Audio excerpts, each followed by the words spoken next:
We grow up learning to love either from explicit lessons or implicit lessons. My parents' imperfections shaped me in a positive way. After years and years of therapy, you realize that a lot of times I think that we want a woman like our mom. My question is, are we as a community, Black community, are we passing down love, or are we actually passing dysfunction as tradition? You know, we're all married, right? You know, and so none of us have perfect beginnings or origin stories. And so without knowing everybody's story, I'm sure to some degree we have loved through our scars, right? We have grown through our scars. But then it begs the question, how much of those scars are the things that we experienced growing up? How much do they shape the way we partner, the way that we love? How much of that is truly beneficial to us? And then how much of that do you think is from trauma, you know? And then where would you say that trauma like originated? Or how does it show up? You mean as far as family dynamics? As far as the family dynamic. Gotcha.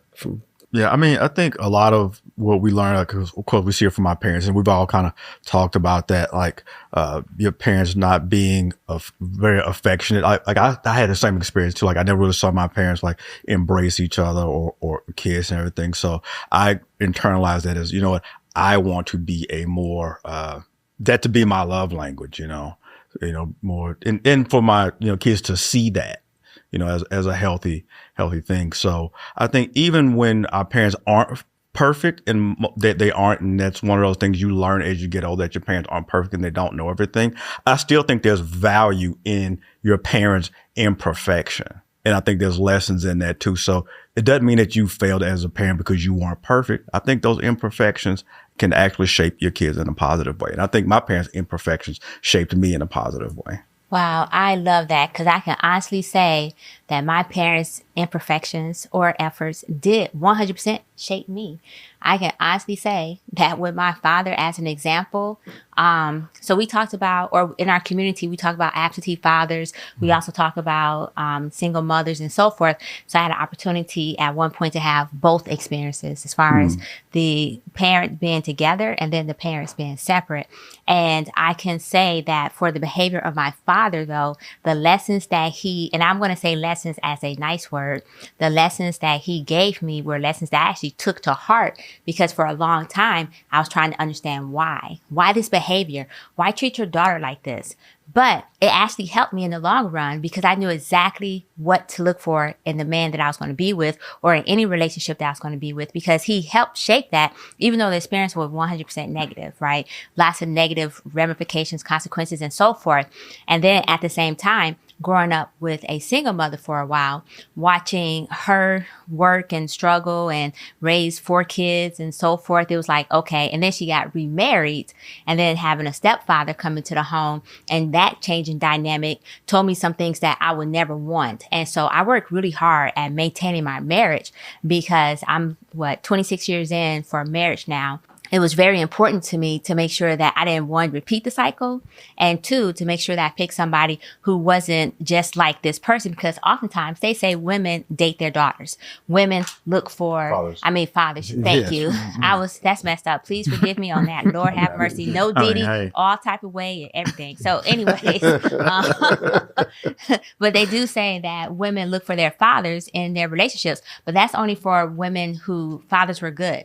Or they also say women also, when the father is absent, look for that in their relationship too, because they're looking for that father figure. That's why you have so many women who may date older men, because they're looking for that father figure as well. And then the last thing I would say is that with a mother, so often we actually don't talk about how mothers really affect their daughters, because there's a competition element there, whether they want to admit it or not.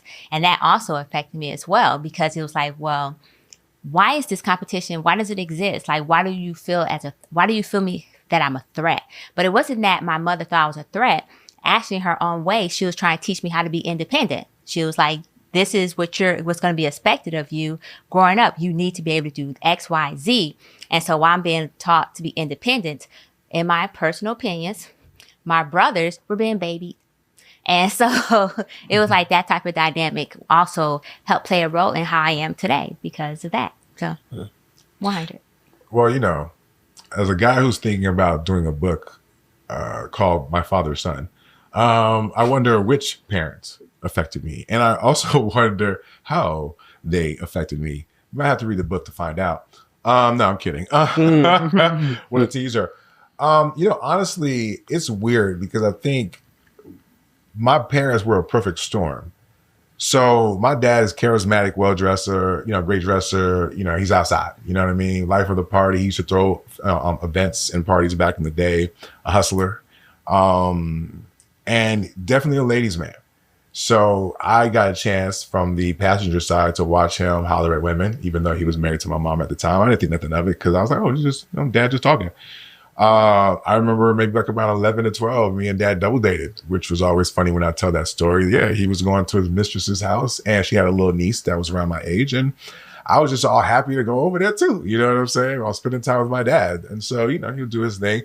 I wasn't paying attention, but that definitely probably had an effect on me, right? Aside from maybe genetics, seeing him move in that way was very nurturing of that side of me. Now, conversely, my mom, especially once my parents broke up, she wasn't the most affectionate.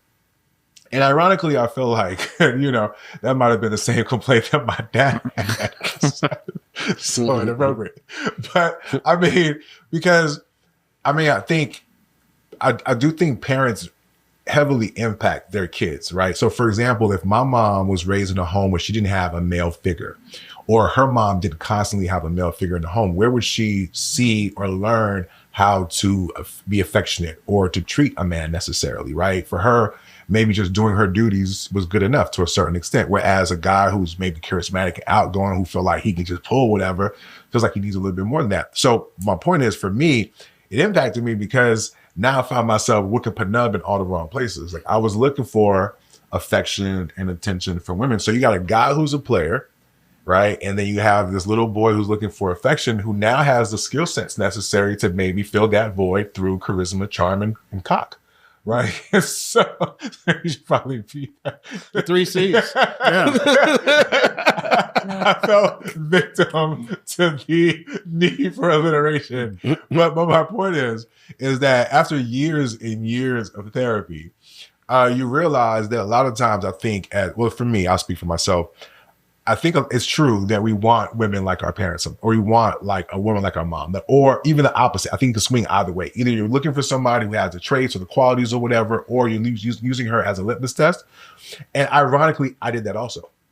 So not only did I have this part of me that was like my dad and had this need for my mom, I think I went out and married a woman that was like my mom in a lot of ways, like really solid, hardworking, dope as a person, right? But there was ways that it was like there's a block there.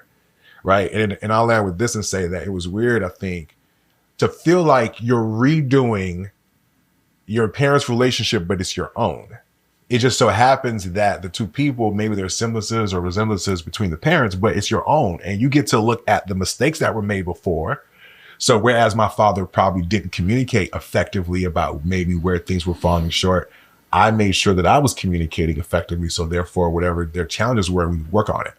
You get what I'm saying? And you also realize that the other person has their own backstory too, right? And if they're not open to unlocking that, you don't know what blockage they may have to present in their full selves. And in the process of therapy, I think there were things that my wife, went through that was in part because of her father. And then also realizing how similar that she may see us in terms of leadership or position. It just also happens that he was an alpha too, right? Just by coincidence. But my point is, I think it does impact us far more than we think. And I'm glad we're talking about it because I don't think a lot of people realize how either the same sex parent or the opposite sex parent can affect you. And I think sometimes it's either to be attracted to, or repel against. Let me ask you, do you think we're impacted by, and you can answer this, do you think we're impacted most by the parent who hurt us most? Do you think that's the biggest influence in like how we project in our dating and adult life and our mating or whatever? Yeah, are we more like, do we more respond to the pain more or to the whatever nurturing we thought we saw?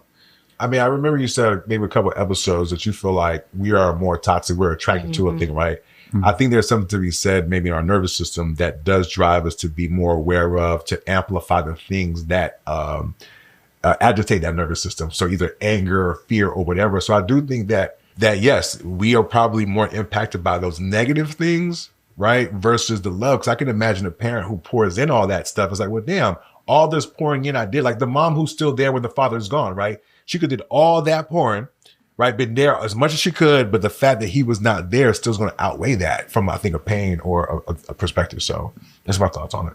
No, I think that's a really good point. Like, they call it like the missing tile syndrome. Like if you got a room with 99 tiles and only one of them's missing, you immediately focus on the one that's missing and ignore the other 99 that are there. So I think, unfortunately, maybe the negative experiences kind of drive us, but it sometimes it can minimize the light and the positive things that happen by the parent who was there. So hopefully that's something we can be cognizant of and not fall into that. So I actually 100% believe that it is the negative experiences and the trauma that drives us. So the parent who was absent or the parent that hurt the most was going to be the help shape the relationships that we're currently in. And that's not even just gender relationships, but like relationships between friends, relationships between, simply because we're still processing that hurt. We're still processing that pain. And until we figure out how to get over that hurt, how we can get over that pain, we continue to make choices based on the trauma that we may have experienced. But let's be honest, at some point we got to take responsibility and say, how much longer would I allow my childhood to affect me, or the pain or the drama or whatever the case may be in my family to affect me, before I say, let me move on. Let me go to counseling. Let me get some healing. Let me do this. Because you can't keep blaming your parents as an example for how you were raised. At some point, you got to say, okay, now it's on me. I'm a fully functional adult. It's now on me to take care of this. No, I think you're right. I think we grow up learning to love, either from explicit lessons or implicit lessons. And then as adults, we learn to unlearn the things that we learned about love. We learn to unlearn the stories we told ourselves to help us to survive whatever our traumas were. And thinking the next question about, which parent this, I was like, they're both. Like, my dad impacted me by his absence. I really starved for the male input and perspective. Like, I really wanted to just pick his brain. And then I need to know even the stuff that he failed on. Just like, what were you thinking when you did that? What moves were you trying to make? I set out in my mind, I was not going to be him, right? I was not going to have a child somewhere else and a family over here. And so I was going to wait to commit and wait to get married and do this and this and that. So that's how he impacted me there. I ended up having a child over here and a child over there. Did not get away from that. My mom affected me because I remember, this is a story, I don't think I've ever brought it back to her. And so, Mom, if you're watching now, sorry you're hearing about it now with everybody else. But I was like a little jit, y'all. I was a little kid and we were in church and they were having a praise service or something. And I saw a few rows up, this boy and this girl, little kids my age, they were hugging. Well, I started to get a biological reaction. It was the first time I had taken note. Maybe I was distracted the other times, but I'm real young. So I would stop, not wise, but I stopped her doing her praise thing. And I'm like, hey, it's like, when I see this thing, my thing starts moving. She was like, don't ever say that. And she went off. And what I learned in that moment was not that there are biological functions that a boy needs to be aware of, or not that, hey, you're growing into your sexuality at whatever age you're growing into it, and this is how we're going to progress. What I learned was that there was now this person that I could not share everything about myself with. I couldn't go and walk through life and say, hey, can you help me figure this out? That shaped our relationship. It also shaped my relationship with my kids, so that I got to the point where whatever they ask me, if I think you can handle it, I'm going to tell you. If I don't think you can handle it, I'm going to say, ask me later. But I'm never going to shut the door for conversation, right? So even when I went to find a partner, this is going to sound really weird. My wife, my current wife, has the same first name as my mom. It may sound Freudian, whatever. I don't know. Okay, I wasn't going to miss out on a good woman because she happened to be named after my mom. That's why I was with her. You know what I mean? But I do think, when I look at it, I think she kind of reminds me of the woman my mom was before she joined the church. And my mom joining the church is what eventually led to my mother and my father splitting, because she got super saved and he wasn't with it. So it's interesting, this dichotomy of what we learn as we're watching life, and how we rationalize the changes that have happened, and how we purpose not to repeat those things. And then sometimes I find that I end up repeating it anyway. You know what I mean? Even though I wasn't trying to. Oh, absolutely. Yeah, I was going to say that actually makes sense, because sometimes one of the biggest things that I learned for the generational is that when our parents, especially our parents, right, we're in a certain group, I'll acknowledge that. And so our parents, they grew up in an era, especially when it comes to emotions and expression, where they grew up in an era where they actually didn't express themselves. They weren't allowed to emote, so to speak. And as a matter of fact, they grew up, and I know this because my mother told me this is why she's a certain way, was that providing food, clothing, and shelter, i.e. the basic necessities, was all that was required. And by default, that meant she loved you, or your parents loved you because they provided those things. And so my question is, are we like, as a community, Black community, are we passing down love, or are we actually passing dysfunction as tradition when we talk about family dynamics and generational curses? Hold on. I want to go back real quick. I think you just shifted real quick on the conversation. It was smooth though. Yeah, it was. I thought she was still on topic. Yeah. And then she just kind of switched it up on us. But no, I wanted to say something though, like, because I feel like it's super important for people when they're trying to figure out what's going on in their lives to figure out how they're impacted. One of the things for me in going through therapy was to recognize how those things, because it's not about finding excuses. Sometimes people are like, oh my God, you went through that as a kid, and you're never too old to realize what's going on with you. There are people 50 years old, 60 years old that never stop to just ask themselves any pertinent questions in terms of why they feel how they feel, or why they are the way that they are, right? We're in a generation now, in a time now where people are talking about mental health and all that good shit. And I think it has to start with being honest with yourself first. Because for me, one of the jewels that I think helped in my marriage, but also me as a man, was recognizing that as much as I was running away from my father's image, I was in my father's image.